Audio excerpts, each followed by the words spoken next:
ለአንተ ደግሞ ኃይሉ ላስደፋለን።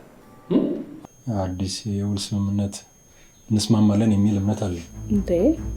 ውስጤ ፈራኩ።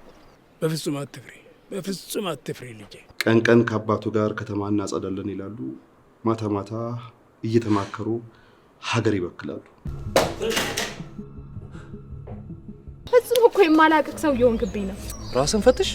አዎ ማንም ሰው ቢጠይቅሽ እንዳትሰጪ፣ ጄኔራሉም ቢሆን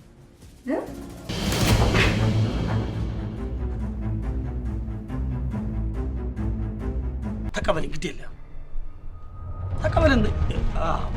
የጄኔራል ሩብሳን ልጅማ ይህንን መስዋዕትነት መክፈል አያቅተው። ነፍሰ ሳሙራቀር እዚህ ቤት ጉድ አለ እኮ ነው ያለችው። በፈጣሪ ፊት የገባነውን ቃል አላጠፍክም አለ።